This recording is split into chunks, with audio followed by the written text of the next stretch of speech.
cin duniyarsu da tsinke rayuwarsu ta ko kula ko ramin allura an yi shi ne don zare.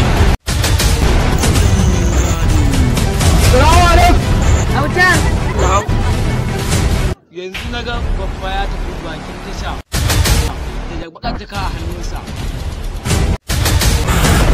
Rugun tsimi da kuma turka-turka da tashin hankali da sanin ya kamata bai zo a wannan gida ba. Ka taimaka min wallahi ga dare ne a cikin gidan na aiki nake kuma yana da aiki da wallahi dare.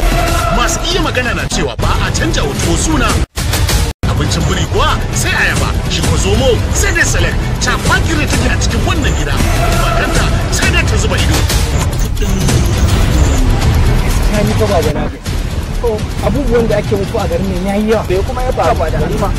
Har akwai wata ƴan wacce da zan so a wannan ƙauyen a waje na ne yanzu ba a dinga ganin kullum ba kuwa fuska a garin.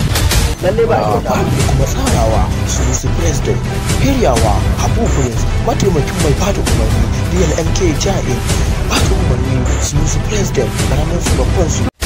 To sai a kawo mutum ruwan sha ya sha. An baka ruwa akan me? Ba shanka ba komai naka. Ni yanzu saboda na tafi Lagos dole sai na kina da ku. Assalamu alaikum. Wa alaikum assalam. Bako ne ni na zo yanzu. Ni fa tun da ya zo fa agwagin nan fa na ga sun daina wucewa. Da aka aiko in je gida ma da ba ta lafiya. Allah ya kasiwa. Ban Ina wuni? ba gaisuwa nake nema ban. Allah kai hakuri. Ko wani ina.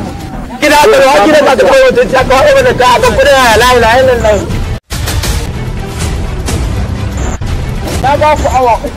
Tattara ina ku Auta. Na'am. Yanzu ko na gama fa ya tafi tasha da wata bakar jaka a hannunsa. La ilaha illallah. Babbar ga kudin da zan kai na mai wallahi.